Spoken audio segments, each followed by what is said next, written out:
Assalamualaikum warahmatullahi wabarakatuh. Kami dari kelompok 2 yang beranggotakan saya, Dina Dwi Septinawati. Saya Adisa Agustina. Saya Rora Artanti. Kami akan menjelaskan materi tentang pendekatan dan metode penelitian kuantitatif. A. Pendekatan penelitian kuantitatif. Menurut Sugiono, data yang dihasilkan melalui pendekatan ini, data yang dihasilkan dalam bentuk angka-angka atau skor.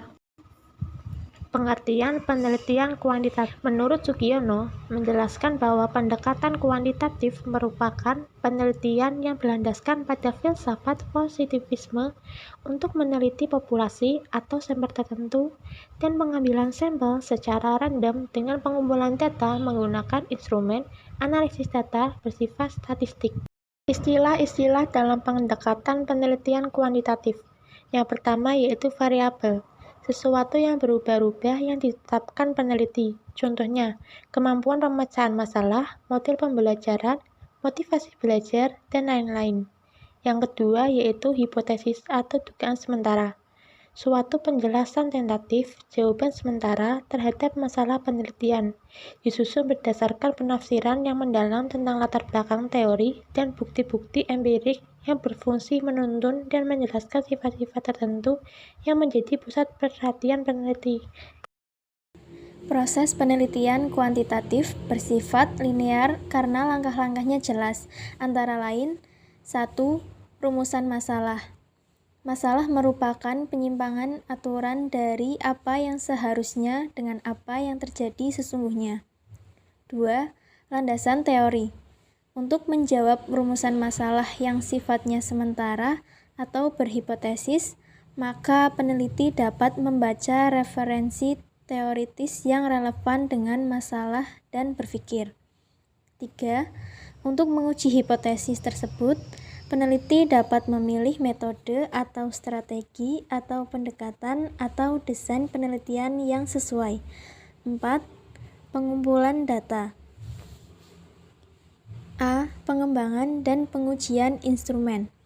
Instrumen ini digunakan sebagai alat pengumpulan data yang dapat berbentuk tes, angket atau kuesioner untuk pedoman wawancara atau observasi. Sebelum instrumen digunakan untuk pengumpulan data, maka instrumen penelitian harus terlebih dahulu diuji validasi dan reliabilitasnya. B. Penentuan populasi dan sampel. Pengumpulan data dilakukan pada objek tertentu, baik yang berbentuk populasi maupun sampel. Bila peneliti ingin membuat generalisasi terhadap temuannya, maka sampel yang diambil harus representatif atau mewakili. 5. Analisis data. Setelah data terkumpul, maka selanjutnya dianalisis untuk menjawab rumusan masalah dan menguji hipotesis yang diajukan dengan teknik statistik tertentu. 6. Penarikan kesimpulan. Kesimpulan adalah langkah terakhir dari suatu periode penelitian yang berupa jawaban terhadap rumusan masalah. B.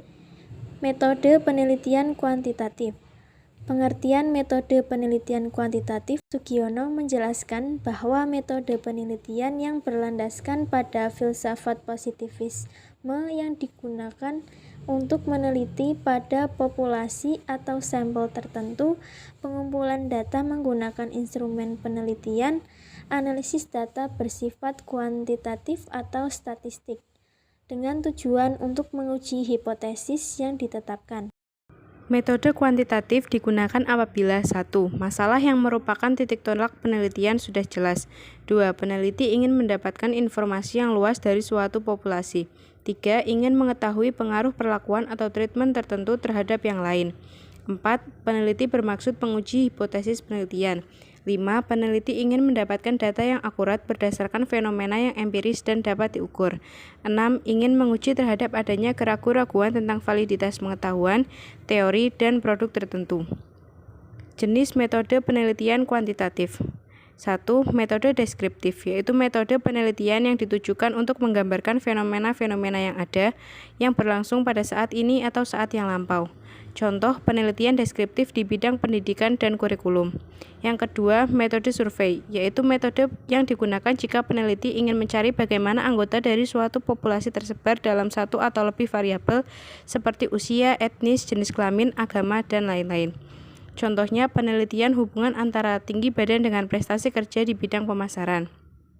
Yang ketiga, metode korelasional, yaitu metode yang digunakan untuk penelitian yang ditujukan untuk mengetahui hubungan suatu variabel-variabel lain. Contoh korelasi antara gaya belajar peserta didik dan prestasi belajar peserta didik. Yang keempat, metode komparatif, yaitu metode yang digunakan untuk penelitian yang menguji perbedaan-perbedaan antara dua kelompok atau lebih dalam satu variabel.